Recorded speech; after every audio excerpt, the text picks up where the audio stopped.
So clearly this continues to be a respiratory virus, and this variant is highly contagious, the most contagious of the variants so far. And as such, the biggest number one mitigation factor beyond vaccination is using masks. That's why we had to go back to mask wearing in an effort to reduce the transmission. We were not expecting this Omicron variant. We are in a time right now that's a bit complicated in that Delta variant is still present. So we have Delta, we have Omicron, and guess what? We also have the flu virus. So we've got all three viruses running around simultaneously. And the good part is that all three of them, masks are effective.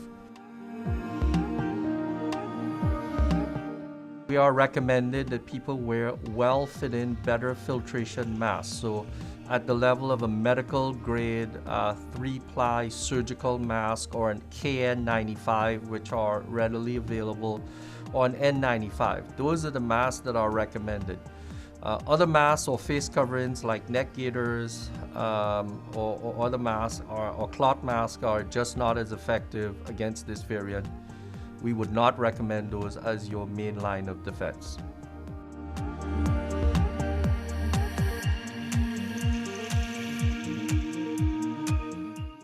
As everyone saw, the CDC moved back its isolation and quarantine down to 5 days. I will tell you that I think that will probably change a bit again and get modified. But the Omicron variant is one that's causing symptoms earlier with higher viral loads in the upper respiratory tract. And as such, it's not as severe. So it's not causing as much hospitalization, severe disease, or death. And that's why the CDC decided to decrease the period down to 5 days in an effort to, again, bring us back to some degree of normality as we move on and learn to live with this virus.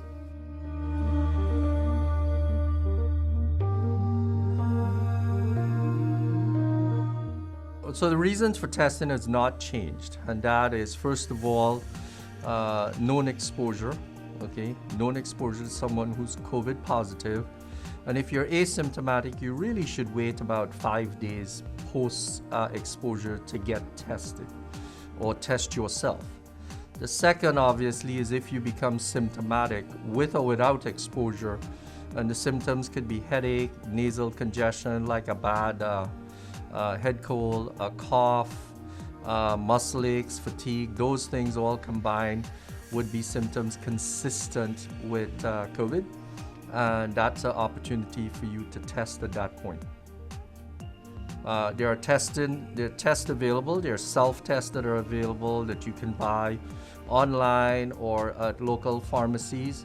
Now again, those tests were not typically designed for asymptomatic people, but they seem to be working relatively well if you test at least a couple times apart from each other, like a day or two apart. And if you're symptomatic, they seem to be working pretty well. So you have self-tests, and then you have tests available through pharmacies, grocery stores, testing sites, including the AU Medical Clinic. So there's a lot of testing available all around town.